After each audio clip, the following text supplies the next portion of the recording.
Good morning, students. I think you are all fine. Welcome back to second PUC Economics YouTube classes, Macroeconomics, third chapter, Money and Banking. So, money and banking. In our last class, we discussed about some of the things related to money and the barter system. Yes, yeah. What are the limitations of barter system? How money overcomes the limitations or drawbacks of barter system. ಯಾವುದೆಲ್ಲ ಒಂದಷ್ಟು ಲಿಮಿಟೇಷನ್ಸ್ಗಳಿದೆ, ಯಾವೆಲ್ಲ ಪ್ರಾಬ್ಲಮ್ಸ್ಗಳು barter ಸಿಸ್ಟಮಿಗೆ ಇತ್ತು ಎನ್ನುವಂಥದ್ದು. So first one is problem of double coincidence of wants ಎನ್ನುವಂಥದ್ದು. So at a time 2-3 ಗೂಡ್ಸ್ಗಳನ್ನು purchase ಮಾಡಬೇಕು ಅಥವಾ ವಾಂಟ್ಸ್ಗಳಿದೆ ಪರ್ಚೇಸ್ ಮಾಡಬೇಕು ಅಥವಾ ಎಕ್ಸ್ಚೇಂಜ್ ಮಾಡಬೇಕು ಅಂತ ಇದ್ದರೆ it is very difficult under barter system. ಯಾಕೆಂದರೆ ನಮ್ಮ ಗೂಡ್ಸಿನೊಟ್ಟಿಗೆ ಎಕ್ಸ್ಚೇಂಜ್ ಆಗುವವರನ್ನು ನಾವು ಕನೆಕ್ಟ್ ಆಗುವಂಥದ್ದು ಕಷ್ಟ ಎನ್ನುವಂಥದ್ದು. So problem of double coincidence of wants ಎನ್ನುವಂಥದ್ದು. ಅದರ ಜೊತೆಗೆ ಒಂದಷ್ಟು problem of measure of value. So ಸರಿಯಾದ ಏನು ಹೇಳುವಂಥದ್ದು ಮೆಜರಿಂಗ್ ರಾಡ್ಗಳು ಬಾರ್ಟರ್ ಸಿಸ್ಟಮಲ್ಲಿ ಇರಲ್ಲ. ಪುತ್ತೂರಲ್ಲಿ ಒಂದು ರೀತಿ ಮೆಜರ್ ಮಾಡಿದರೆ ಗೂಡ್ಸ್ಗಳನ್ನು ಬೆಂಗಳೂರಲ್ಲಿ ಇನ್ನೊಂದು ರೀತಿಯಲ್ಲಿ ಮಾಡ್ತಾಯಿದ್ರು, ಬೆಂಗಳೂರಲ್ಲಿ ಒಂದು ಮಾಡಿದರೆ ತಮಿಳುನಾಡಲ್ಲಿ ಇನ್ನೊಂದು ರೀತಿ ಮಾಡ್ತಾಯಿದ್ರು. ಸೊ ಕಾಮನ್ ಮೆಜರಿಂಗ್ ರಾಡ್ ಆಗಿ ಯಾವುದನ್ನು ಕೂಡ ಬಳಸ್ತಾ ಇರಲಿಲ್ಲ. ವ್ಯಾಲ್ಯೂಸ್ಗಳು ಗೂಡ್ಸ್ ಮತ್ತು ಸರ್ವೀಸಸ್ನ ವ್ಯಾಲ್ಯೂಸ್ಗಳೇನಾಗ್ತಾ ಇತ್ತು, ಚೇಂಜಸ್ ಆಗ್ತಾ ಇತ್ತು ಎನ್ನುವಂಥದ್ರ ಬಗ್ಗೆ ಡಿಸ್ಕಸ್ ಮಾಡಿದ್ದೇವೆ. ಬಟ್ ಇಂಟ್ರೊಡಕ್ಷನ್ ಆಫ್ ಮನಿ ಯಾವುದಕ್ಕೆ ಹೆಲ್ಪ್ ಮಾಡಿದೆ, ಸ್ಟ್ಯಾಂಡರ್ಡ್ ಆಫ್ ಏನು ಕಾಮನ್ ಯೂನಿಟ್ ಆಫ್ ವ್ಯಾಲ್ಯೂ ಎನ್ನುವುದಕ್ಕೆ ಜಾಸ್ತಿ ಒತ್ತು ಕೊಟ್ಟಿದೆ. ತಮಿಳುನಾಡಲ್ಲಿಯೂ ಒಂದೇ ರೀತಿಯ ವ್ಯಾಲ್ಯೂ, ಕೇರಳದಲ್ಲಿ ಒಂದೇ ರೀತಿ, ಕರ್ನಾಟಕದಲ್ಲಿ ಒಂದೇ ರೀತಿ, ಗುಜರಾತಲ್ಲಿ ಒಂದೇ ರೀತಿ, ಆ ಕಮೋಡಿಟಿಯ ಪ್ರೈಸ್ಗಳು ಸಾಮಾನ್ಯ ಒಂದೇ ರೀತಿ ಇರ್ತದೆ. ಸೊ ಇದನ್ನು common unit of measuring rod ಅಂತ ಕರೆಯುತ್ತೇವೆ. ಸೊ ಮನಿ ಈ ರೀತಿ ನಮಗೆ ಹೆಲ್ಪ್ ಮಾಡ್ತಾ ಇದೆ. ಅದರ ಜೊತೆಗೆ problem of store of value. It is very difficult to store the perishable goods, vegetables ಇರ್ಬೋದು, ಮಿಲ್ಕ್ ಇರ್ಬೋದು. ಸೊ ಈ ರೀತಿಯ ಕಮೋಡಿಟೀಸ್ಗಳನ್ನು ಲಾಂಗ್ ಟರ್ಮಿಗೆ ಫ್ಯೂಚರಿಗೆ ಸ್ಟೋರ್ ಮಾಡುವಂಥದ್ದು ಕಷ್ಟ ಆಗ್ತಾ ಇತ್ತು ಯಾವುದರಲ್ಲಿ, ಬಾರ್ಟರ್ ಸಿಸ್ಟಮಲ್ಲಿ. But money, introduction of money ಏನು ಮಾಡಿದೆ, without loss of value, without loss of time ನಾವೇನು ಮಾಡ್ಬೋದು, ಮನಿಯನ್ನು ಬೇರೆ ಬೇರೆ ವಿಷಯಗಳಿಗೆ ಕನ್ವರ್ಟ್ ಮಾಡಿಕೊಂಡು ಅಥವಾ ಗೋಲ್ಡ್ ಅಥವಾ ಸಿಲ್ವರನ್ನು ಮನಿಗೆ ಕನ್ವರ್ಟ್ ಮಾಡಿಕೊಂಡು ಅದರ ವ್ಯಾಲ್ಯೂವನ್ನು ಪುನಃ ಅಂದರೆ ಗಳಿಸ್ಬೋದು. ಸೊ ಈ ರೀತಿಯ ಒಂದು ಹೆಲ್ಪನ್ನು ಮನಿ ಮಾಡಿದೆ. ಪ್ರಾಪರ್ಟಿಯ ಮೇಲೆ, ಶೇರ್ಗಳ ಮೇಲೆ, ಬಾಂಡ್ಸ್ಗಳ ಮೇಲೆ, ಗೋಲ್ಡ್ನ ಮೇಲೆ. ಸೊ ಈ ರೀತಿ ನಾವೇನು ಮಾಡ್ಬೋದು, ಕನ್ವರ್ಟ್ ಮಾಡಿಕೊಳ್ಬೋದು. Without loss of value, without loss of time ನಾವೇನು ಮಾಡ್ಬೋದು, ಗೋಲ್ಡನ್ನು ಮನಿಗೆ ಕನ್ವರ್ಟ್ ಮಾಡ್ಬೋದು ಅಥವಾ ಸಿಲ್ವರನ್ನು ಮನಿಗೆ ಕನ್ವರ್ಟ್ ಮಾಡ್ಬೋದು, ಪ್ರಾಪರ್ಟಿಯನ್ನು ಮನಿಗೆ ಕನ್ವರ್ಟ್ ಮಾಡ್ಬೋದು. ಸೊ ಈ ರೀತಿಯ ಹೆಲ್ಪನ್ನು, ಬೆನಿಫಿಟನ್ನು ಮನಿ ಮಾಡಿಕೊಟ್ಟಿದೆ. ಸ್ಟೋರ್ ಆಫ್ ವ್ಯಾಲ್ಯೂ ಎನ್ನುವಂಥದ್ದು ಫ್ಯೂಚರಿಗೆ ಡೆಪಾಸಿಟ್ಗಳಾಗಿ ನಾವೇನು ಮಾಡ್ತೇವೆ, ಬ್ಯಾಂಕಲ್ಲಿ ಇಡ್ತೇವೆ. ಸೊ ಇದು ಫ್ಯೂಚರಿಗೆ ಹೆಲ್ಪ್ ಮಾಡ್ತದೆ. ಸೊ ಈ ರೀತಿ ಏನು ಸ್ಟೋರ್ ಆಫ್ ವ್ಯಾಲ್ಯೂ ಫಂಕ್ಷನನ್ನು ಕೂಡ ಮನಿ ಪ್ಲೇ ಮಾಡ್ತದೆ. ಬಟ್ ಬಾರ್ಟರ್ ಸಿಸ್ಟಮಲ್ಲಿ ಸ್ಟೋರ್ ಆಫ್ ವ್ಯಾಲ್ಯೂ ಇರಲಿಲ್ಲ ಅಂತ ಹೇಳ್ಬೋದು. ಅದರ ಜೊತೆಗೆ ಇನ್ನೊಂದಷ್ಟು ಏನು ಹೇಳುವಂಥದ್ದು, ನಿಮ್ಮ ಮನಿಯಿಂದ ಒಂದಷ್ಟು ಸಮಸ್ಯೆಗಳು ಬಂದಾಗ ಅಥವಾ ಏನು ಹೇಳುವಂಥದ್ದು problem of deferred payment, future payments, ಮನಿಯನ್ನು ಫ್ಯೂಚರ್ ಪೇಮೆಂಟ್ಸ್ಗಳಿಗೆ ಕೂಡ ಇಲ್ಲಿ ಯೂಸ್ ಮಾಡಲಿಕ್ಕೆ ಆಗ್ತದೆ. ಲೋನುಗಳ ರೂಪದಲ್ಲಿ ರೇಟ್ ಆಫ್ ಇಂಟ್ರೆಸ್ಟ್ ಇರ್ಬೋದು, ಸ್ಯಾಲರಿ ಇರ್ಬೋದು. ಸೊ ಈ ರೀತಿ ನಾವೇನು ಮಾಡ್ತೇವೆ, ಮನಿಯನ್ನು ಯೂಸ್ ಮಾಡ್ತೇವೆ. But future payments, deferred payments ಎನ್ನುವಂಥದ್ದು ಮನಿ ಬಾರ್ಟರ್ ಸಿಸ್ಟಮಲ್ಲಿ ಇರಲಿಲ್ಲ ಅಂತ ಕೂಡ ಹೇಳ್ಬೋದು. ನೆಕ್ಸ್ಟ್ ಟಾಪಿಕ್ ಡಿಸ್ಕಸ್ ಮಾಡಿರುವಂಥದ್ದು ಡಿಮಾಂಡ್ ಫಾರ್ ಮನಿ. ಏನು ಡಿಮಾಂಡ್ ಫಾರ್ ಮನಿ ಅಂದರೆ, at particular point of time total demand by the public for money in the form of cash for various purpose ಅಂತ ಹೇಳ್ಬೋದು. So it refers to total money demanded by the people in the form of cash for different purpose. Total money demanded by the people ಅಥವಾ public in the form of cash for different purposes. ಅದು daily transaction ಪರ್ಪಸ್ಗೆ ಇರ್ಬೋದು, food, clothing, ಇನ್ನೊಂದು ಮತ್ತೊಂದು purchase ಮಾಡಲಿಕ್ಕೆ ಇರ್ಬೋದು. ಫ್ಯೂಚರಲ್ಲಿ ಒಂದಷ್ಟು ನೆಸೆಸಿಟಿಗೋಸ್ಕರ, ಫ್ಯೂಚರ್ನ ಎಮರ್ಜೆನ್ಸಿಗೋಸ್ಕರ, ಫ್ಯೂಚರಲ್ಲಿ ಆಗುವಂಥ ಅನ್ಫೋರ್ಸಿನ್ ಒಂದಷ್ಟು ಥಿಂಗ್ಸ್ಗಳು ಹ್ಯಾಪನಿಂಗ್ಗಳಾದಾಗ ಒಂದಷ್ಟು ಪ್ರಾಬ್ಲಮ್ಸ್ಗಳನ್ನು ಸಾಲ್ವ್ ಮಾಡಲಿಕ್ಕೆ ನಾವೇನು ಮಾಡ್ತೇವೆ, ಕ್ಯಾಶಲ್ಲಿ ಒಂದಷ್ಟು ಮನಿಯನ್ನು ಡಿಮಾಂಡ್ ಮಾಡ್ತೇವೆ ನಾವು. ಸೊ ಅದಕ್ಕೆ ನಾವು ಡಿಮಾಂಡ್ ಫಾರ್ ಮನಿ ಅಂತ ಹೇಳುವಂಥದ್ದು. ಏನು ಡಿಮಾಂಡ್ ಫಾರ್ ಮನಿ ಅಂದರೆ, total money demanded by the public or people in the form of cash for different purposes. ಎರಡು important motive for the demand for money, ಎರಡು ಇಂಪಾರ್ಟೆಂಟ್ ಮೋಟಿವ್ಗಳನ್ನು ಇಲ್ಲಿ ಮೆನ್ಷನ್ ಮಾಡಿದ್ದಾರೆ. ಒಂದು ಟ್ರಾನ್ಸಾಕ್ಷನರಿ ಮೋಟಿವ್, ಇನ್ನೊಂದು ಸ್ಪೆಕ್ಯುಲೇಟಿವ್ ಮೋಟಿವ್ ಎನ್ನುವಂಥದ್ದು. So transactionary motive, here money demanded by the people for the daily transaction ಅಂತ ಹೇಳ್ಬೋದು. ಫುಡ್ಡಿಗೆ ಇರ್ಬೋದು, ಕ್ಲೋತಿಂಗಿಗೆ ಇರ್ಬೋದು, ಟ್ರಾವೆಲಿಗೆ ಇರ್ಬೋದು, ಹೌಸಿಂಗಿಗೆ ಇರ್ಬೋದು. ಸೊ ಈ ರೀತಿ ಎಷ್ಟೋ ಫೀಸ್ಗಳನ್ನು ಪೇಮೆಂಟ್ ಮಾಡ್ತೇವೆ, ಎಷ್ಟೋ ಫೈನ್ಗಳನ್ನು ಕಟ್ಬೋದು ನಾವು. ಅಥವಾ ಏನು ಹೇಳುವಂಥದ್ದು, ಬಸ್ಸಿಗೆ ಹೋಗಬೇಕು ಅಂತಾರೆ ಬಸ್ ಟಿಕೆಟ್ ತಗೊಳ್ಬೇಕು. ಫುಡ್ ಬೆಳಗ್ಗೆ ಮಧ್ಯಾಹ್ನ ಸಂಜೆ ಹೊರಗಡೆ ಹೋದಾಗ ಫುಡ್ ತಗೊಳ್ಳುವಂಥದ್ದು, ಮನೆಯಲ್ಲಿದ್ದಾಗ ಖರ್ಚು ಮಾಡ್ತೇವೆ ಫುಡ್ಡಿಗೋಸ್ಕರ. ಅಥವಾ ಏನು ಹೇಳುವಂಥದ್ದು, ಕ್ಲೋತಿಂಗ್ ಪರ್ಚೇಸ್ ಮಾಡಲಿಕ್ಕೆ ಇರ್ಬೋದು, ಅಥವಾ ಈ ರೀತಿಯ ಡೈಲಿ ಆ್ಯಕ್ಟಿವಿಟೀಸ್, ಮೊಬೈಲ್ ರೀಚಾರ್ಜ್ಗಳು. ಸೊ ಇದೆಲ್ಲ ಡೈಲಿ ರುಟೀನ್ ಎಕ್ಸ್ಪೆಂಡಿಚರ್ ಅಂತ ನಾವೇನು ಕರಿತೇವೆ. ಸೊ ಅದಕ್ಕೆಲ್ಲ ಡಿಮಾಂಡ್ ಮಾಡಿದರೆ ಅದನ್ನು ನಾವು transactionary motive for demand for money ಅಂತ ಕರೆಯುವಂಥದ್ದು.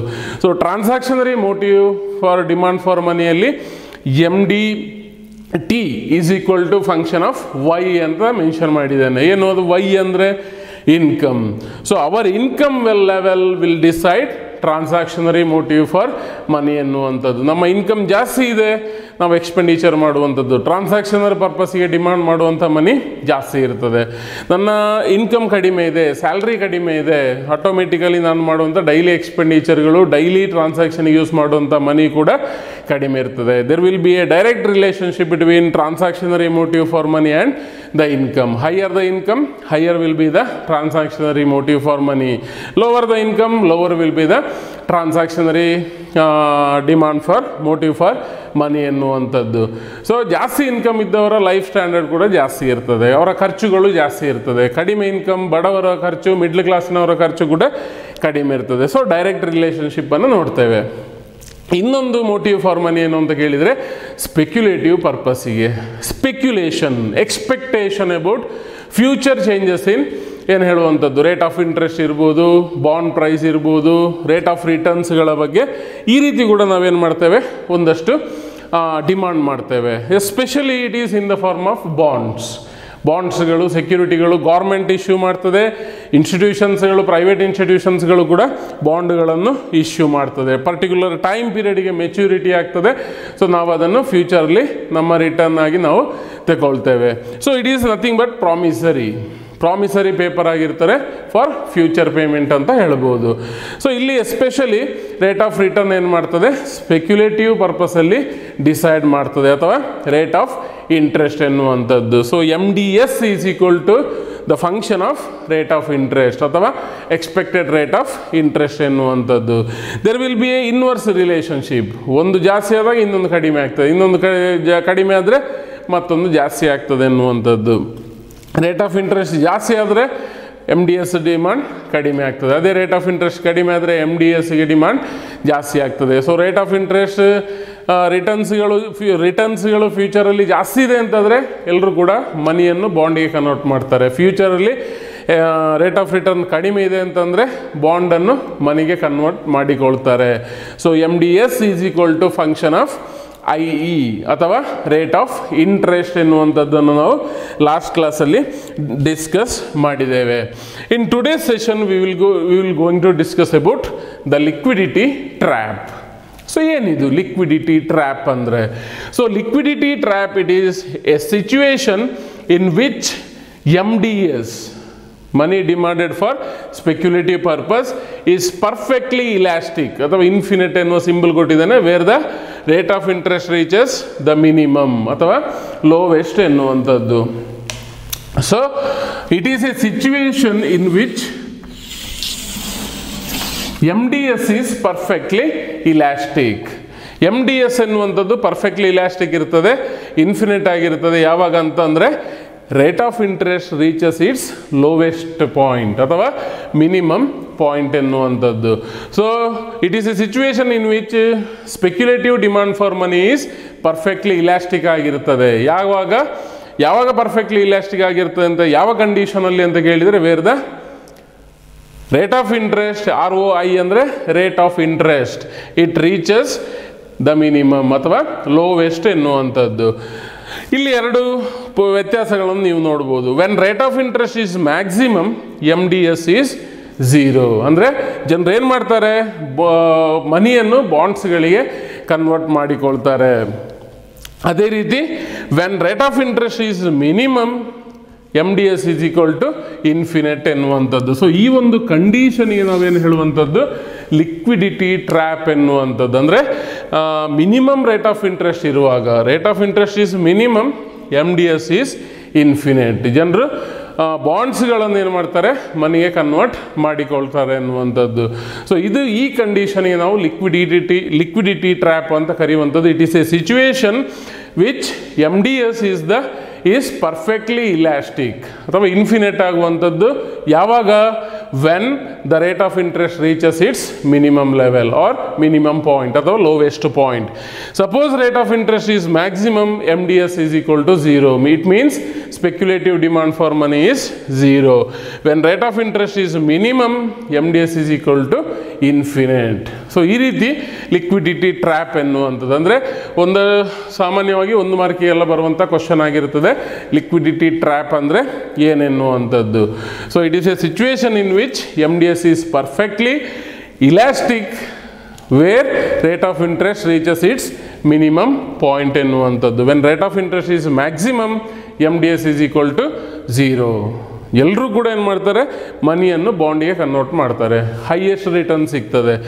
Reaches its minimum, people will convert bonds into money. ಯಾಕೆ ಅಂತ ಕೇಳಿದರೆ ಅಲ್ಲಿ ರಿಟರ್ನ್ಸ್ ಇಲ್ಲ. ಯಾಕೆ ಅಂತ ಕೇಳಿದರೆ rate of return, rate of interest ಕಡಿಮೆ ಇರ್ತದೆ ಎನ್ನುವಂಥದ್ದು. ಸೊ ಇದನ್ನು ನಾವು ಲಿಕ್ವಿಡಿಟಿ ಟ್ರ್ಯಾಪ್ ಅಂತ ಕರೆಯುವಂಥದ್ದು. ಈ ಒಂದು ಕಂಡೀಷನ್ಗೆ ನಾವು ಲಿಕ್ವಿಡಿಟಿ ಟ್ರ್ಯಾಪ್ ಅಂತ ಕರೆಯುವಂಥದ್ದು. Yes, we discussed about the liquidity trap. So next concept is supply of money. So ಏನು supply of money? We already discussed about the demand for money. So total demand for money by the public or people in the form of cash for various purpose is called as demand for money. Here another concept, supply of money. So supply of money ಎನ್ನುವಂಥದ್ದು ಏನು, supply ಅಂದರೆ ಏನೆನ್ನುವಂಥದ್ದು. So total the stock of money in circulation with the public at particular point of time is called as supply of money. The stock of ಏನು ಹೇಳುವಂಥದ್ದು, total stock of money in circulation among the public. ಅರ್ಥ ಆಯ್ತು ಅಂತ ಹೇಳ್ಕೊಂಡಿದ್ದೇನೆ.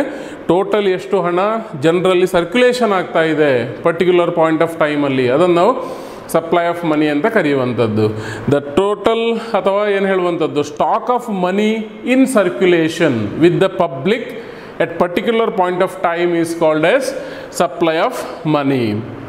So demand ಅಂದರೆ ಏನು ಅಂತ ಗೊತ್ತಾಯಿತು, ಬೇರೆ ಬೇರೆ ಪರ್ಪಸ್ಸಿಗೆ ಜನರು ಡಿಮಾಂಡ್ ಮಾಡುವಂಥದ್ದು. ಸಪ್ಲೈ ಅಂದರೆ ಸಮಾಜದಲ್ಲಿ ಅಥವಾ ಎಕಾನಮಿಯಲ್ಲಿ ಸರ್ಕ್ಯುಲೇಷನ್ ಆಗುವಂಥ ಮನಿಗಳು. ಅರ್ಥ ಆಯ್ತಲ್ಲ. ಸೊ ಬ್ಯಾಂಕಿಂಗ್ ಸೆಕ್ಟರಲ್ಲಿರ್ಬೋದು, ಜನರಲ್ಲಿರ್ಬೋದು, ಡೆಪಾಸಿಟ್ ಫಾರ್ಮಲ್ಲಿರ್ಬೋದು. ಸೊ ಟೋಟಲ್ ಸರ್ಕ್ಯುಲೇಷನಲ್ಲಿರುವಂಥ ಮನಿಯನ್ನು ನಾವೇನಂತ ಕರೆಯುವಂಥದ್ದು, ಸಪ್ಲೈ ಆಫ್ ಮನಿ ಅಂತ ಕರೆಯುವಂಥದ್ದು. The stock of circulation of money among the public or people at particular point of time is called as supply of money. So ಒಂದಷ್ಟು ಏನು ಹೇಳುವಂಥದ್ದು, ಇಲ್ಲಿ ಇಂಪಾರ್ಟೆಂಟ್ ಆದ ಕಾನ್ಸೆಪ್ಟ್ ನಾವು ಡಿಸ್ಕಸ್ ಮಾಡಲಿಕ್ಕಿರುವಂಥದ್ದು legal definition of money. Very very important from the point of view of your exam. ತುಂಬ important ಆದ question, 4 ಮಾರ್ಕಿಗೆ ಎಲ್ಲ ಸಾಮಾನ್ಯವಾಗಿ ಕೇಳುವಂಥ ಕ್ವಶನ್. ಡೆಫಿನೆಟ್ ಕ್ವಶನ್ ಯಾವುದು ಅಂತ ಕೇಳಿದರೆ ಲೀಗಲ್ ಡೆಫಿನೇಷನ್ ಆಫ್ ಮನಿ.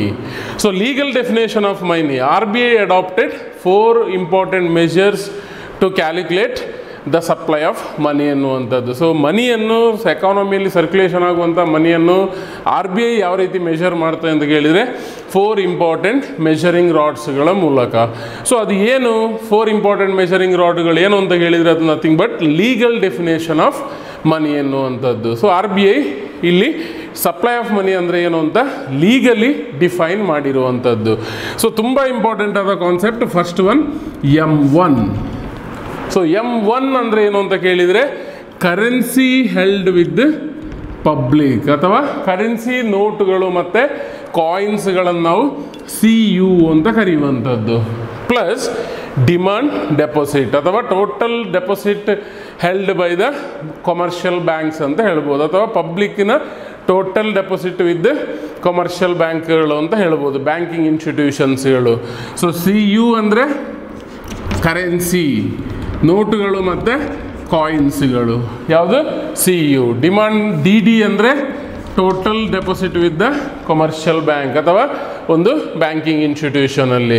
ಯಾರ್ದು ಡೆಪಾಸಿಟ್ಗಳಿರುವಂಥದ್ದು? ಡೆಫಿನೆಟ್ ಆಗಿ ಜನರಲ್ ಪಬ್ಲಿಕ್ ಅದು ಇರುವಂಥದ್ದು. ಸೊ M1 ಅಂದರೆ ಏನು ಅಂತ ಕೇಳಿದರೆ currency notes and coins plus total demand deposits with the commercial bank of the people ಎನ್ನುವಂಥದ್ದು. So second important legal definition M2. ಏನು M2 ಅಂದರೆ? M1 plus POSBD. POSBD is nothing but total post office saving bank deposit. Post ಆಫೀಸಲ್ಲಿರುವಂಥ saving bank deposit plus M1. M1 ಅಂದರೆ ತುಂಬ liquid ಆಗಿರುವಂಥದ್ದು, ready to ಏನು ಹೇಳುವಂಥದ್ದು, ready cash ಆಗಿರುವಂಥ ಮನಿ ಯಾವುದು ಅಂತ ಕೇಳಿದರೆ ಅದು M1. ಕರೆನ್ಸಿ ನೋಟ್ಸ್ ಮತ್ತು ಕಾಯಿನ್ಸ್ಗಳು plus demand deposit. Demand deposit ಅಂದರೆ ಗೊತ್ತಿದೆ, ಸಾಮಾನ್ಯವಾಗಿ ಈ ರೀತಿಯ ಅಕೌಂಟ್ಸ್ಗಳನ್ನು ಬಿಸ್ನೆಸ್ ಮ್ಯಾನ್ಗಳು, ಡೈಲಿ ಟ್ರಾನ್ಸಾಕ್ಷನ್ ಇರುವಂಥ ಜನರು, ಬಿಸ್ನೆಸ್ ಮ್ಯಾನ್ಗಳು, ಏನು ಹೇಳುವಂಥದ್ದು, ಇಂಡಸ್ಟ್ರಿಯಲಿಸ್ಟ್ಗಳು ಓಪನ್ ಮಾಡ್ತಾರೆ. ಸೊ M1 ಅಂದರೆ most liquid form of money ಅಂತ ಹೇಳ್ಬೋದು. M2 ಅಂದರೆ ಕರೆನ್ಸಿ ಹೆಲ್ಡ್ ವಿತ್ ಅಥವಾ currency notes plus coins plus demand deposit M1 plus post office saving bank deposit. ಇದು ಬೈ ಹಾರ್ಟ್ ಆದರೂ ಮಾಡಿಕೊಳ್ಬೇಕು ವಿದ್ಯಾರ್ಥಿಗಳು. M1 ಅಂದರೆ ಏನು? CU plus DD. M2 ಅಂದರೆ ಏನು? M1 plus post office saving bank deposit. So ಇದು ಬೈ ಹಾರ್ಟ್ ಆದರೂ ಮಾಡಿಕೊಳ್ಬೇಕು. ಮತ್ತು ಇದನ್ನು ಏನು ಅಂತ ಕೂಡ ಮೆನ್ಷನ್ ಮಾಡಬೇಕು. POSBD ಅಂದರೆ ಏನು? Total post office saving bank deposit ಎನ್ನುವಂಥದ್ದು, ಅದನ್ನು ಕೂಡ ಮೆನ್ಷನ್ ಮಾಡಬೇಕಾಗ್ತದೆ. ಸೊ ನೆಕ್ಸ್ಟ್ ಕಾನ್ಸೆಪ್ಟ್ ಲೀಗಲ್ ಡೆಫಿನೇಷನಲ್ಲಿ M3. ಸೊ M3 ಅಂದರೆ ಏನು? M1 plus TD, time deposit ಅಂತ ಕರಿತೇವೆ ನಾವು, ಅಥವಾ ಫಿಕ್ಸ್ಡ್ ಡೆಪಾಸಿಟ್ ಅಂತ ಕೂಡ ಕರಿತೇವೆ. ಸೊ M1 ಅಂದರೆ ಏನು? Currency notes coins plus DD, demand deposit plus time deposit or fixed deposit ಎನ್ನುವಂಥದ್ದು. ಸಾಮಾನ್ಯವಾಗಿ ಕಮರ್ಷಿಯಲ್ ಬ್ಯಾಂಕ್ಗಳು ಎಕ್ಸೆಪ್ಟ್ ಮಾಡುವಂಥದ್ದು 4 ಇಂಪಾರ್ಟೆಂಟ್ ಟೈಪ್ಸ್ ಆಫ್ ಡೆಪಾಸಿಟ್ಸ್ಗಳು. ಯಾವುದೆಲ್ಲ? ಒಂದು ಫಿಕ್ಸ್ಡ್ ಡೆಪಾಸಿಟ್ ಅಂತಲೇ ಇಟ್ಕೊಳ್ಳುವ. ಫಿಕ್ಸ್ಡ್ ಡೆಪಾಸಿಟಲ್ಲಿ ಫಿಕ್ಸ್ಡ್ ಟೈಮ್ ಪೀರಿಯಡಿಗೆ ಡೆಪಾಸಿಟ್ ಮಾಡಬೇಕು ಅಮೌಂಟನ್ನು, ಫಿಕ್ಸ್ಡ್ ರೇಟ್ ಆಫ್ ಇಂಟ್ರೆಸ್ಟ್ ನಾವು ರಿಸೀವ್ ಮಾಡ್ತೇವೆ. ಅದೇ ರೀತಿ ಒಂದು ಫಿಕ್ಸ್ಡ್ ಡೆಪಾಸಿಟ್ ರೆಸಿಪ್ಟ್ ಫಾರ್ಮನ್ನು ಕೂಡ ನಮಗೆ ರೆಕಾರ್ಡಿಗೆ ಕೊಡ್ತಾರೆ. ಇನ್ನೊಂದು second important SB account, saving bank deposit ಅಂತ ಕರಿತೇವೆ ನಾವು. ಏನದು ಸೇವಿಂಗ್ ಬ್ಯಾಂಕ್ ಡೆಪಾಸಿಟ್ ಅಂದರೆ? ರೆಗ್ಯುಲರ್ ಆಗಿ ನಮ್ಮ ಸೇವಿಂಗ್ ಹ್ಯಾಬಿಟ್ಸನ್ನು ಡೆವಲಪ್ ಮಾಡಲಿಕ್ಕೆ ಒಂದು ಬೆಸ್ಟ್ ಅಕೌಂಟ್ ಯಾವುದು ಅಂತ ಕೇಳಿದರೆ ಕಮರ್ಷಿಯಲ್ ಬ್ಯಾಂಕ್ಗಳು ಆಫರ್ ಮಾಡುವಂಥ ಸೇವಿಂಗ್ ಬ್ಯಾಂಕ್ ಡೆಪಾಸಿಟ್ಗಳು. ಯಾವಾಗ ಬೇಕಾದರೂ ಎಷ್ಟು ಬೇಕಾದರೂ ಅಮೌಂಟನ್ನು ಡೆಪಾಸಿಟ್ ಮಾಡ್ಬೋದು. ಒಂದು ಒಳ್ಳೆ ರೇಟ್ ಆಫ್ ಇಂಟ್ರೆಸ್ಟ್ 3.5, 4 ಅಷ್ಟು ರೇಟ್ ಆಫ್ ಇಂಟ್ರೆಸ್ಟನ್ನು ಆಫರ್ ಮಾಡ್ತಾರೆ ಬ್ಯಾಂಕಿನವರು. ನಿಮಗೆ ಚೆಕ್ ಫೆಸಿಲಿಟಿಗಳು ಅವೈಲೇಬಲ್ ಇರ್ತದೆ. ಅದೇ ರೀತಿ ATM ಕಾರ್ಡ್, ಡೆಬಿಟ್ ಕಾರ್ಡ್ಗಳು ಕೂಡ ನಿಮಗೆ ಅವೈಲೇಬಲ್ ಇರ್ತದೆ. ಯಾವಾಗ ಬೇಕಾದರೂ ವಿಡ್ರಾ ಮಾಡಿಕೊಳ್ಬೋದು. ಅದು ಸೇವಿಂಗ್ ಬ್ಯಾಂಕ್ ಡೆಪಾಸಿಟ್ನ ಒಂದು ಫೀಚರ್.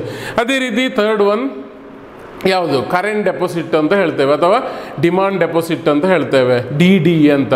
ಸೊ ಸಾಮಾನ್ಯವಾಗಿ ಯೂಶ್ವಲಿ ಯಾರು ಇಂಡಸ್ಟ್ರಿಯಲಿಸ್ಟ್ಗಳು, business man who are all having daily transaction, they can open the demand deposit or current deposit ಎನ್ನುವಂಥದ್ದು. Cheque facility available to the DD ಅಥವಾ ಕರೆಂಟ್ ಡೆಪಾಸಿಟ್ ಅಕೌಂಟ್ ಹೋಲ್ಡರ್. ಅದರ ಜೊತೆಗೆ ಒಂದು ಒಳ್ಳೆ ರೇಟ್ ಆಫ್ ಇಂಟ್ರೆಸ್ಟನ್ನು ಕೂಡ ಕಮರ್ಷಿಯಲ್ ಬ್ಯಾಂಕ್ಗಳು ಅದಕ್ಕೆ ಆಫರ್ ಮಾಡ್ತಾರೆ. ಇವತ್ತು 1 ಲಕ್ಷ ಹಾಕ್ತಾರೆ, ನಾಳೆ ಒಂದು ಅಥವಾ ಮರುಕ್ಷಣವೇ 1 ಲಕ್ಷ ತಗೊಳ್ತಾರೆ. ಇನ್ನೊಂದು ಸ್ಪೆಷಾಲಿಟಿ ಫೀಚರ್ ಏನು ಅಂತ ಕೇಳಿದರೆ ಡಿಮಾಂಡ್ ಡೆಪಾಸಿಟಿಗೆ ಓವರ್ ಡ್ರಾಫ್ಟ್ ಫೆಸಿಲಿಟಿ ಕೂಡ ಕಮರ್ಷಿಯಲ್ ಬ್ಯಾಂಕ್ಗಳು ಆಫರ್ ಮಾಡ್ತಾರೆ. ನೀವು ರೆಗ್ಯುಲರ್ ಆಗಿ ಟ್ರಾನ್ಸಾಕ್ಷನ್ ಮಾಡೋ ಕಸ್ಟಮರ್ ಅಂತಂದರೆ ನಿಮಗೆ ಒಂದು ಫಿಕ್ಸ್ಡ್ ಅಮೌಂಟಿಗಿಂತ ಜಾಸ್ತಿ ನಿಮ್ಮ ಅಕೌಂಟಲ್ಲಿ ಇಲ್ಲ, 1 ಲಕ್ಷ ರೂಪಾಯಿ ನಿಮ್ಮ ಅಕೌಂಟಲ್ಲಿದೆ, ನಿಮಗೆ 1,25,000 ರೂಪಾಯಿ ಎಮರ್ಜೆನ್ಸಿ ಬೇಕು ಅಂತಂದರೆ 25ರಷ್ಟು ಜಾಸ್ತಿ ನಿಮಗೆ ಕೊಡ್ತಾರೆ.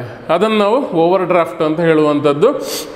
ಸೊ ಈ ರೀತಿಯ ಫೆಸಿಲಿಟಿಗಳು ಡಿಮಾಂಡ್ ಡೆಪಾಸಿಟ್ ಅಥವಾ ಕರೆಂಟ್ ಡೆಪಾಸಿಟಿಗೆ ಅವೈಲೇಬಲ್ ಇರ್ತದೆ. ಇನ್ನೊಂದು ರಿಕರಿಂಗ್ ಡೆಪಾಸಿಟ್, RD ಅಂತ ಹೇಳ್ತೇವೆ.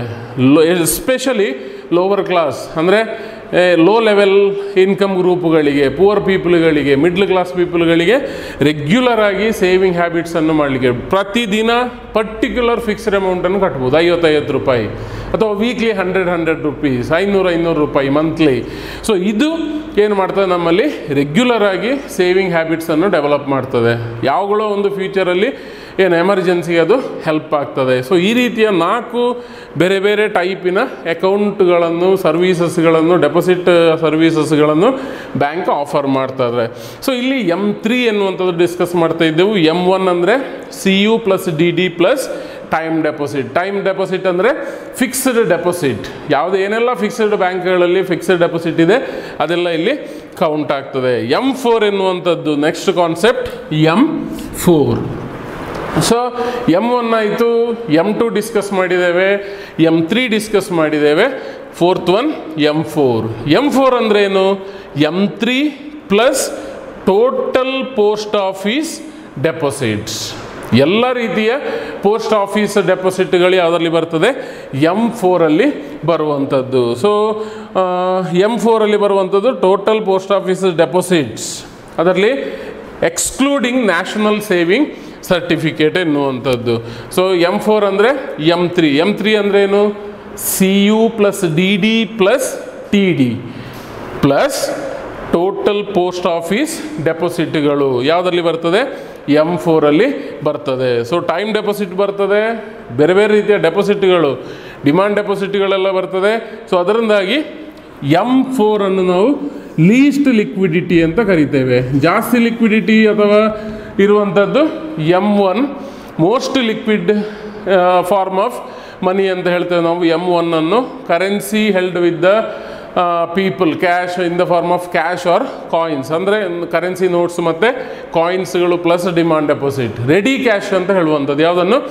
M1 ಅನ್ನು. ಬಟ್ M4 ಅನ್ನು ಲೀಸ್ಟ್ ಲಿಕ್ವಿಡಿಟಿ ಅಂತ ಹೇಳ್ತೇವೆ, ಅತ್ಯಂತ ಕಡಿಮೆ ಲಿಕ್ವಿಡಿಟಿ ಹೊಂದಿರುವಂಥದ್ದು. ನಾವು ಒಂದು ಸ್ವಲ್ಪ ಸಮಯ ಬೇಕಾಗ್ತದೆ ಅದನ್ನು ಏನು ಮಾಡಲಿಕ್ಕೆ? ರೆಡಿ ಕ್ಯಾಶಿಗೆ ಕನ್ವರ್ಟ್ ಮಾಡಲಿಕ್ಕೆ. ಯಾಕೆಂತ ಹೇಳಿದರೆ ಅಲ್ಲಿ ಟೈಮ್ ಡೆಪಾಸಿಟ್ಗಳು ಏನು ಹೇಳುವಂಥದ್ದು, ಟೋಟಲ್ ಪೋಸ್ಟ್ ಆಫೀಸ್ ಡೆಪಾಸಿಟ್ಗಳೆಲ್ಲ ಅಲ್ಲಿ ಬರುವ ಕಾರಣ ಅದು ಲೀಸ್ಟ್ ಲಿಕ್ವಿಡಿಟಿಯನ್ನು ಹೊಂದಿರ್ತದೆ ಎನ್ನುವಂಥದ್ದು. ಸೊ ಇದು 4 important concept under legal definition of money. By heart ಆದರೂ ಮಾಡಿಕೊಂಡು ಇದನ್ನು ವಿದ್ಯಾರ್ಥಿಗಳು ಪಕ್ಕಾ ಮಾಡಿಕೊಳ್ಬೇಕು. M1 ಅಂದರೆ ಏನು? CU plus DD.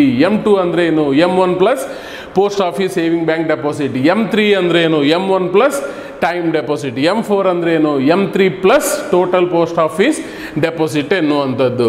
ಸೊ ಏನು ಸಪ್ಲೈ ಆಫ್ ಮನಿ ಅಂದರೆ the stock in circulation of money with the public ಅಂತ ಹೇಳ್ತೇವೆ, ಅಥವಾ stock of money in circulation with public ಅಥವಾ people at particular point of time ಅಂತ ಹೇಳುವಂಥದ್ದು. ಪರ್ಟಿಕ್ಯುಲರ್ ಪಾಯಿಂಟ್ ಆಫ್ ಟೈಮಿಗೆ total ಜನರಲ್ಲಿ ಎಕಾನಮಿಯಲ್ಲಿ ಇರುವಂಥ ಚಲಾವಣೆಯಲ್ಲಿರುವಂಥ ದುಡ್ಡನ್ನು, ಅಮೌಂಟನ್ನು, ಮನಿಯನ್ನು ನಾವು ಸಪ್ಲೈ ಆಫ್ ಮನಿ ಅಂತ ಹೇಳುವಂಥದ್ದು.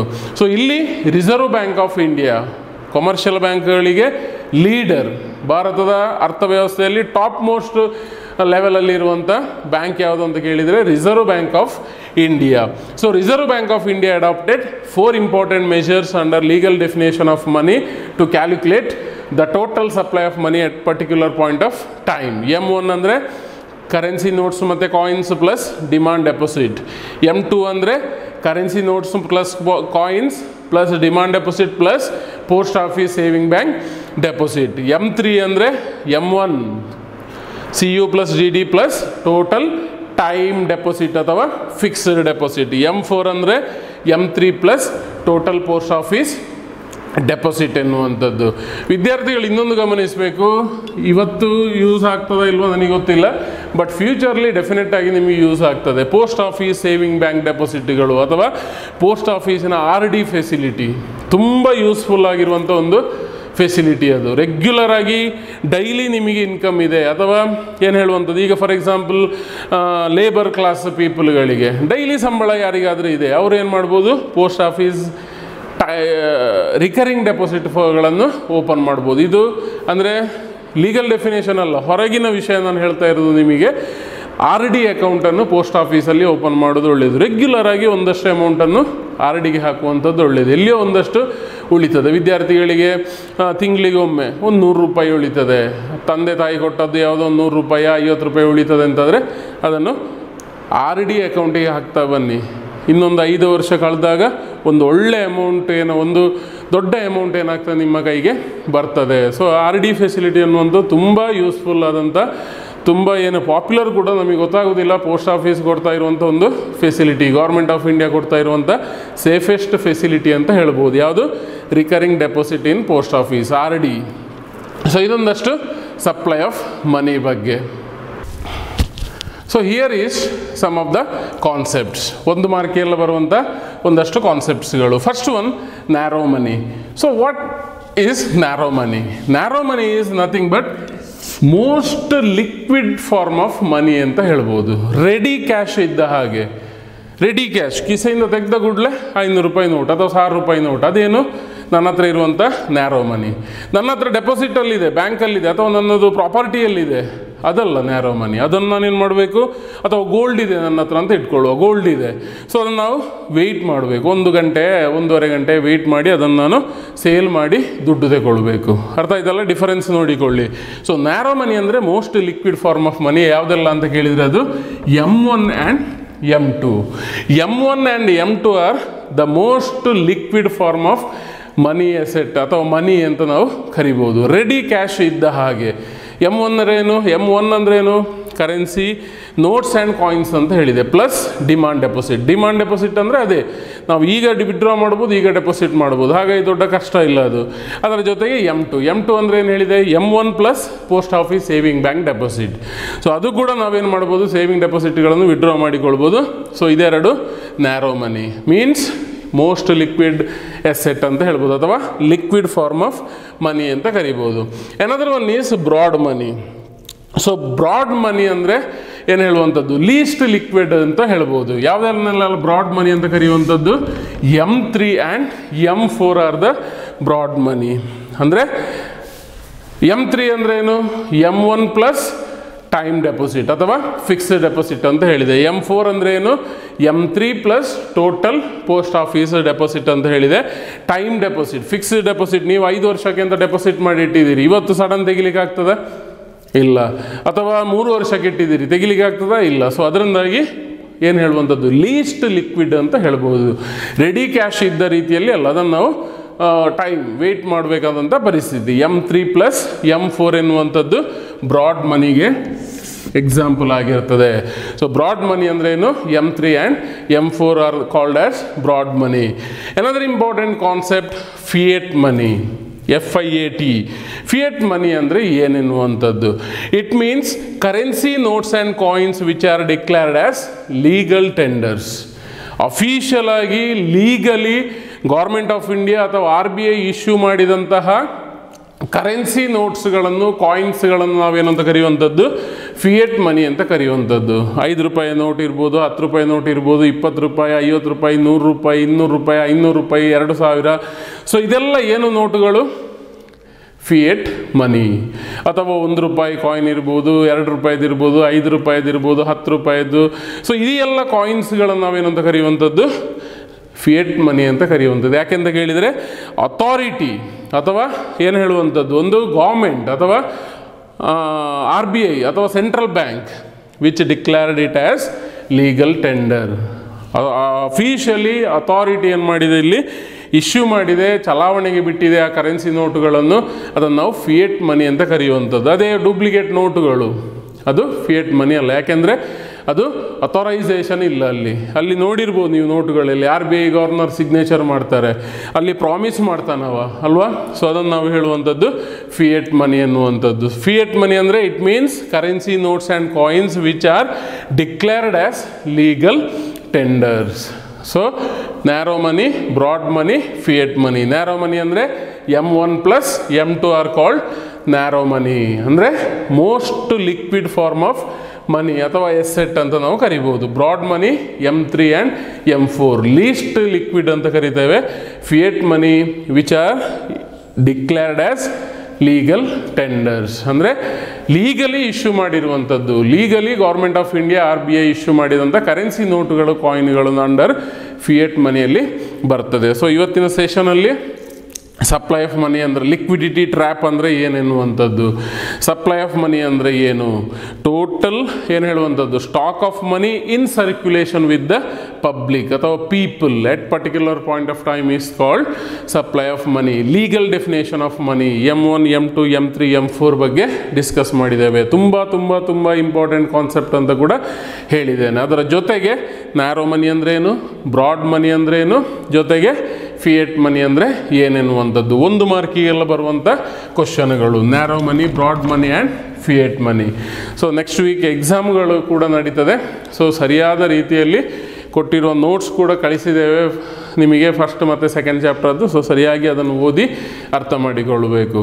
So this is about money and banking third chapter. Next banking sector ಬಗ್ಗೆ, ಮನಿ ಬಗ್ಗೆ ಡಿಸ್ಕಸ್ ಮಾಡಿದ್ದೇವೆ. ಮನಿ ಅಂದರೆ ಏನು, ಬಾರ್ಟರ್ ಸಿಸ್ಟಮ್ನ ಡ್ರಾಬ್ಯಾಕ್ಗಳೇನು, ಮನಿಯ ಫಂಕ್ಷನ್ಸ್ಗಳೇನು, ಮನಿಯ ಫೀಚರ್ಗಳೇನು, ಅಥವಾ demand for money, supply of ಮನಿ, ಇದರ ಬಗ್ಗೆ ಎಲ್ಲ ಡಿಸ್ಕಸ್ ಮಾಡಿದ್ದೇವೆ. ನೆಕ್ಸ್ಟ್ ಕ್ಲಾಸಲ್ಲಿ ಬ್ಯಾಂಕಿಂಗ್ ಸೆಕ್ಟರ್, RBI ಅಂದ್ರೇನು, ಬ್ಯಾಂಕಿಂಗ್ ಯಾವ ರೀತಿ ಕೆಲಸ ಮಾಡ್ತದೆ, ರಿಸರ್ವ್ ಬ್ಯಾಂಕ್ ಆಫ್ ಇಂಡಿಯಾದ ಫಂಕ್ಷನ್, ಈ ರೀತಿಯ ಒಂದಷ್ಟು ಕಾನ್ಸೆಪ್ಟ್ಗಳನ್ನು